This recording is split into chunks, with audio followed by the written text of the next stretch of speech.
ಇದ್ರೆ ನೆಮ್ಮದಿಯಾಗಿರ್ಬೇಕು ಅಲ್ಲ ಮರ ಎರಡೂ ಸಾಂಗು ಕೂಡ ಒಂದೊಂದು ಸಾಂಗ್ ಹಾಕಿರೋ ದುಡ್ಡಲ್ಲಿ ಒಂದು ಸಣ್ಣ ಬಜೆಟ್ ಒಂದು ಸಿನಿಮಾನೇ ಮಾಡ್ಬೋದು ಅಂತ ಅನ್ಸುತ್ತೆ ನಮಗೆ.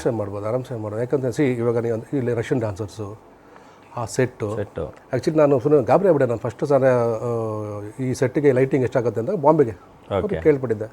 ಸರ್ 1.5 ಕೋಟಿ ಆಗುತ್ತೆ ಅಂತಂದ. ಅಪ್ಪ ಲೈಟಿಂಗ್ ಹೇಳ್ತಾರೆ ಕೊಂಡ್ಕೊಳ್ಳೋದಕ್ಕಲ್ಲ ಅಂದರೆ ಇಲ್ಲ ಸರ್ ಲೈಟಿಂಗಿಗೆ ನಮಗೆ ಅಲ್ಲಿಂದ ಟ್ರಾನ್ಸ್ಪೋರ್ಟೇಷನ್ ಅದು ಇದು ಸೇರಿ ಇದೆಲ್ಲ ನಾವು ಸೆಟಲ್ ಹಾಕೋದಕ್ಕೆ ಇಷ್ಟಿಷ್ಟು ಆಗ್ಬಿಡುತ್ತೆ ಯಾವ್ದು ಅಲಮರ ಸಾಂಗ್ಗೆ ಇಷ್ಟ ಆಗುತ್ತೆ ಸರ್ ಅಂತಂದರು. ಸೊ ಅದಾದಮೇಲೆ ನಾವು ಪ್ಲ್ಯಾನ್ ಮಾಡಿ ಇದು ಮಾಡಿ ಈ ಬೆಸ್ಟ್ ಏನು ಮಾಡ್ಬೋದು ಅಂತ ಅಂದ್ಬಿಟ್ಟು ನಾವು ಮತ್ತು ನಮ್ಮ ಮೋಹನ್ ಸರ್ ಸೆಟ್ ಅವರು ನನಗೆ ಒಂದು ಐಡಿಯಾ ಕೊಟ್ಟರು. ನೋಡಿ ಈ ಥರ ಮಾಡಿಸ್ಕೊಳ್ಳೋಣ, ನಿಮ್ಮ ಟ್ಯಾಲೆಂಟಲ್ಲಿ ನಿಮ್ಮ ಏನು ಲೈಟಿಂಗ್ನ ನೀವು ಮಾಡಿಕೊಂಡು ನೀವು ಯಾವ ರೀತಿ ಮಾಡ್ಬೋದು ನೋಡಿ ಅದನ್ನು ಅಂತ ಅಂದ್ಬಿಟ್ಟು ನನಗೆ ಯಾರೊಬ್ಬರು ಪರಿಚಯ ಮಾಡಿಸಿದ್ರು.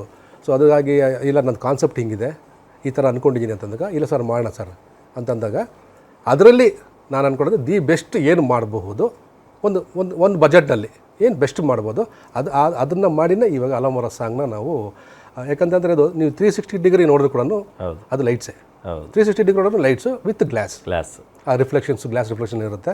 ಸೊ ಆ ಬೇಸ್ನ ಇಟ್ಕೊಂಡು ನಾವು ಆ ಸಾಂಗ್ನ ಅಂದರೆ ಆ ಲೈಟಿಂಗ್ ಕೂಡ ಚೇಂಜ್ ಮಾಡಿದೆ. ಒಂದೇ ಲೈಟಿಂಗ್ ಮಾಡ್ದೇ ಅದರಲ್ಲಿ ಬೇರೆ ಬೇರೆ ಥರದಲ್ಲಿ ಅವ್ರನ್ನ ಹೆಂಗೆ ತೋರಿಸ್ಬೋದು, ಯಾವ ರೀತಿ ಮ್ಯಾನಿಪುಲೇಟ್ ಅಂದರೆ ಯಾವ ರೀತಿ ಅದನ್ನು ಮಾಡಬಹುದು ಅನ್ನೋದನ್ನು ಬರೀ ಲೈಟಿಂಗ್ನಲ್ಲೇ ಆಟಾಡಬೇಕು ನನಗೆ. ಅಂದರೆ ಡಾರ್ಕ್ ಶೇಡ್ಸು